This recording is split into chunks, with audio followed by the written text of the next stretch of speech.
Nah, tapi penalti ini sedikit kontroversi. Nah, karena dari gambar ini, pemain Paraguay sebelum bola itu ditendang, udah masuk kakinya terlebih dahulu ke dalam kotak penalti. Teman-teman perhatikan.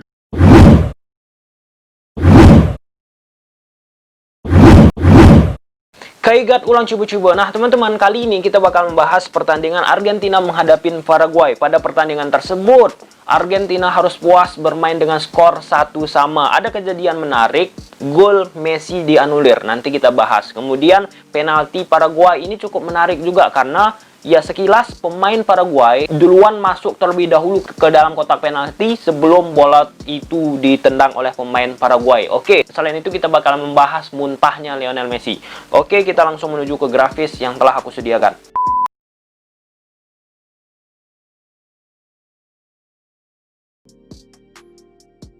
Ya, klip ini menunjukkan ketika Paraguay ingin membangun serangan dari bawah, dari posisi Gustavo, teman-teman. Tetapi Argentina berhasil menutup 3 gelandang Paraguay. Ketika menyerang, Paraguay menggunakan formasi 4-3-3, teman-teman. Dan ketika bertahan, Argentina merubah formasi mereka dari 3-4-2-1 menjadi 4-4-2. Teman-teman perhatikan, 3 gelandang Paraguay, Matias, Angel, dan Gaston berhasil diokupansi, berhasil dikunci oleh pemain Argentina sehingga membuat pemain Paraguay langsung memberikan bola ke depan, mengajak duel pemain Argentina. Tetapi sayangnya Argentina secara overall lebih banyak menang duel-duel baik itu udara ataupun 1 lawan 1 ketimbang Paraguay. Kita lihat guys, di sini langsung diberikan umpan ke depan. Ya, gagal. Nah, di sini dia guys statistiknya ketika Paraguay melakukan duel udara, Paraguay menang 12 kali untuk duel udara menurut statistik, teman-teman ya. Kalah melawan Argentina yang menang 16 kali ketika melakukan duel udara. Termasuk gol Argentina juga dari duel udara. Total pertarungan yang dimenangkan Argentina 56 kali, sedangkan Paraguay 50 kali. Oleh karena terkunci dari sisi tengah, Paraguay terus mencoba berkali-kali menyerang dari sisi sayap, khususnya dari sisi kiri yang ditempatin oleh Almiron yang bermain di Newcastle United saat ini. Nah, di sini teman-teman, Paraguay mencoba melakukan serangan dari sisi kiri karena dari sisi tengah seperti yang tadi kembali dikunci oleh pemain Argentina, Matias, Angel, dan Gaston. Argentina kunci, mau nggak mau pemain dari Paraguay melakukan serangan dari sisi sayap. Khususnya di 20 menit awal, Paraguay memporsir banget dari sisi Almiron. Di sini dia teman-teman, Junior melakukan umpan ke posisi Almiron. Kita lihat. Ya, di sini guys, bola itu diletakkan di garis belakang pertahanan Argentina, diajak lari, tetapi di sini masih berhasil di interception oleh penjaga gawang. Kita lihat, oke, bagus. Nah, terus guys, dicoba lagi dari sisi kiri.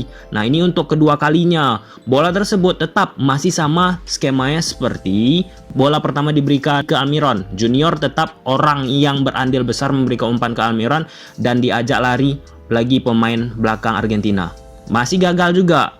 Nah, di sini tetap terus guys dieksploitasi. Nah, di sini dia guys. Nah, di sini guys, Junior memberikan bola ke Almiron. Kemudian Almiron melakukan penusukan. Nah, di sini cerdasnya lini tengah dari Paraguay, karena lini tengah Paraguay terkunci oleh pemain-pemain gelandang Argentina, membuat Matias, Angel, dan Gaston harus pintar melakukan pergerakan tanpa bola untuk menarik pergerakan Paredes. Di klip ini Matias menarik pergerakan Paredes sehingga menimbulkan space dan ruang untuk Almiron ketika melakukan tusukan. Itu cerdasnya guys ya, Gaston, Angel, dan Matias. Kita lihat Almiron masuk. Ya, bagus, cantik banget, dan penalti. Nah, tapi penalti ini sedikit kontroversi. Nah, karena dari gambar ini, pemain Paraguay sebelum bola itu ditendang, udah masuk kakinya terlebih dahulu ke dalam kotak penalti. Teman-teman perhatikan, sang eksekutor belum menyentuh bola, tetapi pemain Paraguay udah masuk kakinya duluan. Belum ditendangnya guys, istilahnya kayak gitulah bahasa sederhananya. Kita lihat dari gambar pengambilan yang berbeda lagi ya.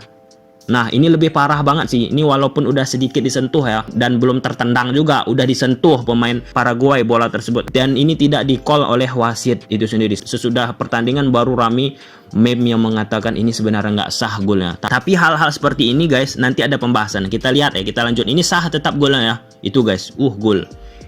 Jadi teman-teman perlu mengetahui kenapa Paraguay mengexposure dari posisi Almiron. Karena ketika dia bermain di timnya guys, Almiron ini pemain yang sangat bagus membuat chance create dan membuat key pass, umpan-umpan akurasi, dan itu dia praktekkan juga di Paraguay menjadi pemain andalan di sisi sayap. Sampai situ jelas guys ya dari statistik, dia nomor 4 pemain paling banyak melakukan chance create, sedangkan key pass dia nomor 4 juga. Luar biasa.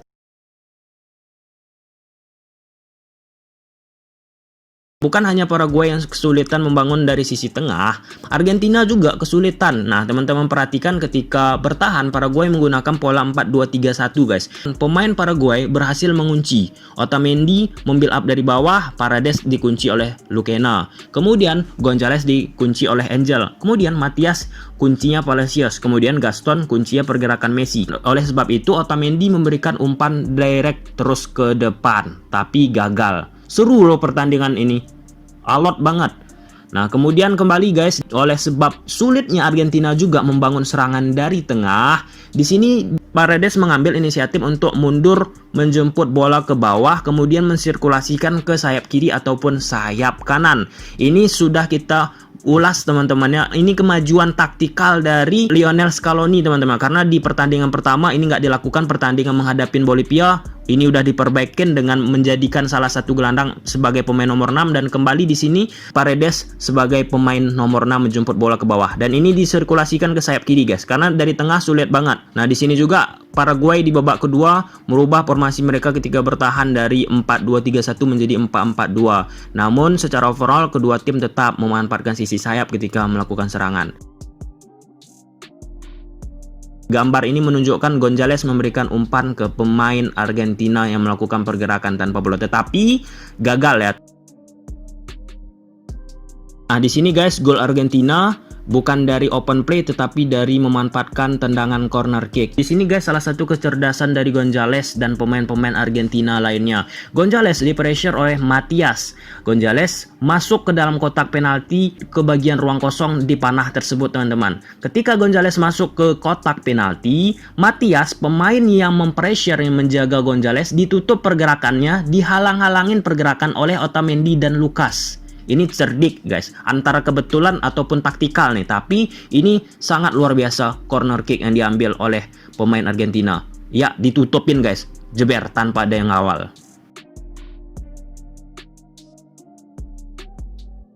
Ya, ini awal mula gol Messi dianulir oleh VAR. Di sini teman-teman, Paredes memberikan umpan ke Martinez dan pemain Paraguay mengganggu, tetapi di sini tidak terjadi call. Kita lanjut guys ya, tidak terjadi pelanggaran. Kita lihat lebih jelas. Ya, tampaknya tidak ada pelanggaran. Memang secara segi balance keseimbangan dari Martinez sedikit kurang baik, makanya terjatuh Martinez. Ya, di situ tidak call. Kemudian di sini terjadi call teman-teman, pelanggaran. Gonzalez melakukan pelanggaran terhadap Romero. Walaupun dari sisi angle kamera kurang begitu baik, tetapi setelah dilihat VAR ini pelanggaran. Tetapi kalau kita boleh jujur, ini memang benar pelanggaran karena adanya kontak yang sangat erat. Ya. Nah, kita perhatikan prosesi golnya teman-teman, ini sangat baik banget. Permainan Argentina semakin cepat setelah masuknya Celso. Dari posisi sayap lagi kan, Argentina melakukan serangan karena dari sisi tengah sulit banget. Gonzalez memberikan umpan ke Celso, kemudian Celso cutback ke posisi Messi. Nah, salah satu pemain dari Paraguay teman-teman tertarik ke posisi Celso untuk menutup ruang. Nah, ketika pemain Paraguay tersebut tertarik ke posisi Celso, otomatis Messi tanpa ada pengkawalan. Kita lihat, ini cakep banget, khas banget ketika di Barca. Tetapi dibalik itu semua kan ini golnya dianulir. Yang menariknya Messi tidak melakukan protes sebagai kapten tim. Ini berkali-kali berulang-ulang menarik kita perhatikan guys ya. Baik itu di Barcelona ataupun di Argentina. Teman-teman perhatikan. Dari kamera ini, dari gambar ini. Hanya ada 3 pemain.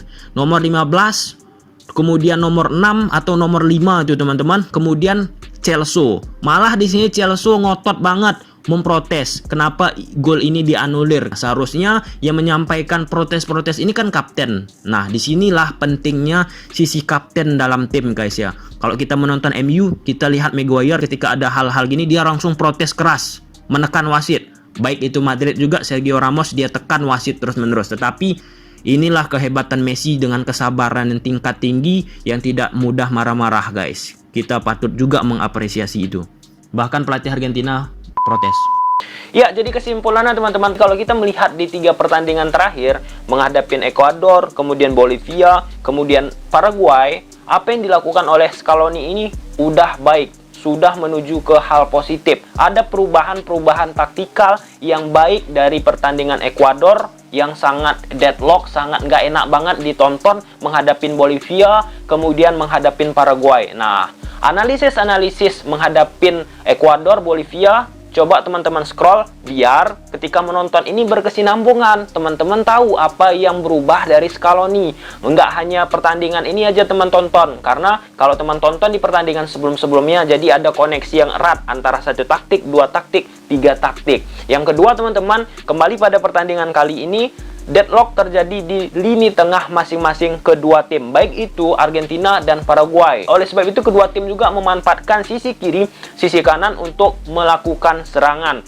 Gol dari Paraguay sisi kiri, gol Messi yang dianulir dari sisi kiri juga. Yang selanjutnya teman-teman, muntah Messi. Nah, ini aku kutip dari beberapa sumber teman-teman ya. Nah, jadi beberapa waktu yang lalu mantan pelatih Argentina, Sabella, mengatakan Messi kenapa muntah-muntah karena terkait tentang kecemasan. Ini menarik ya apa yang disampaikan oleh Sabella. Tetapi kita kumpulkan aja opini-opini yang paling dekat yang pernah bersentuhan langsung dengan Messi. Sabella mengatakan karena kecemasan. Nah, ini cukup menarik guys ya. Yang mungkin kita ingat ketika final Piala Dunia ya, Argentina menghadapi Jerman. Pada saat itu juga Messi muntah-muntah. Ketika di final tersebut otomatis pressure, grogi, nervous mungkin meninggi, jadi dia cemas ya. Ya, mungkin aja, karena kan ini hipotesis dugaan guys ya. Karena Sabella mengatakan karena kecemasan. Kemudian Messi di salah satu wawancara mengatakan bahwa dia memiliki pola yang makan ataupun minuman nggak sehat. Minuman coklat, limon yang berasal dari Argentina guys ya, itu sering kok dikonsumsi oleh Messi.